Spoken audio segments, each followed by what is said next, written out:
9.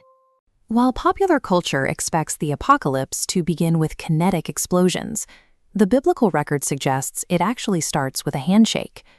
Revelation chapter 5 introduces a specific legal object, a scroll secured by 7 distinct seals. Legally, this scroll represents Christ's inheritance and the literal title deed to the earth. Its operational mechanics are unique. The text remains unread, as each broken seal initiates a physical action on the planet. These actions form a sequence of specific judgments against the earth, beginning in Revelation chapter 6. The first seal installs a global dictator who rises to absolute power using a zero-casualty military metric. Analyzing this false peace reveals how the Antichrist constructs his apocalyptic infrastructure. He bypasses the need for initial force by hijacking human consent, securing global authority through the voluntary surrender of national sovereignty. This timeline represents the 7-year period of the apocalypse. Every event triggered by the seals is mathematically confined to this window. The first half of this timeline is defined by the opening of seals 1 through 4. These 4 seals cover the entire first 3.5 years of the tribulation. The 5th seal marks the midpoint of the 7 years, acting as a structural pivot. Seals 6 and 7 encompass the second half, a period known as the Great Tribulation. The 7th seal functions as a container for the final judgments, housing all 7 trumpets and all 7 bowls. To understand how the entire system is activated, we have to look at the starting point of year 0. The trigger is pulled when the cherubim, the guards of God's throne, command the first judgment to come with a voice like thunder. This command releases the rider on the white horse at the start of the 7 years. The first seal provides the initial momentum for the timeline, creating the geopolitical instability required for the remaining judgments to trigger. This diplomatic strategy relies on specific preconditions. By this point, the world has endured years of exhausting conventional warfare. These conflicts are compounded by severe famine and cascading ecological disasters. The resulting psychological fatigue leaves the global population desperate for any leader who can restore economic prosperity. This widespread desperation serves as the strategic bait in a larger geopolitical trap. The primary mechanism of this trap is the firm covenant predicted in Daniel chapter 9. Israel is the primary target of this 7-year agreement, as the Antichrist exploits their historical requirement for permanent security. This peace treaty with Israel is the fulcrum of his rise. It is the diplomatic achievement that proves his capability and secures his idolization by the world.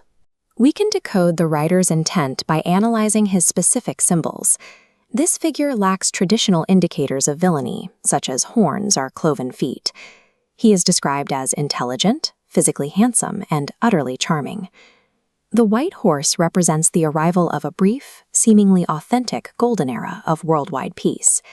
He carries a bow, but the text notes a significant absence. He has no arrows. The missing arrows indicate he achieves his conquests through bloodless victories and treaties, rather than kinetic military force. His crown also carries a technical distinction in the original Greek that defines his source of authority. A diadema is the inherent royal crown worn by a legitimate king, like Christ. The rider in the first seal does not wear the diadema. Instead, he wears a Stephanos, a winner's crown given by the public to celebrate a great achiever. Because he wears the Stephanos, his power is granted by an adoring world as a reward for his diplomatic success. The rider is dangerous because his authority is built on human consensus. He does not conquer by breaking armies. He conquers by winning the approval of the people. The biblical warnings regarding false peace can be cross-referenced with observable history. Adolf Hitler's pre-war strategy provides a precise historical analog for the first seal's deception. Hitler masked his territorial aggression by systematically breaking the Versailles Peace Treaty under the guise of peaceful unification. Historically, dictators have used peace treaties to mask their expansionist agendas. This is the Treaty of Versailles. After World War I, the international community relied on this document to guarantee security. Hitler pledged commitment to this peace, then annexed the Rhineland, Austria, and Czechoslovakia, while the signing nations looked the other way. This sequence of deception led to the slaughter of 60 million people once the war began. The Antichrist utilizes this psychological playbook to build an unmatched office, exceeding Julius Caesar, like Joseph Stalin, or modern world leaders. Prophetically, a ruthless dictator's promise of sudden stability functions simply as the appealing lure before the trap violently snaps shut.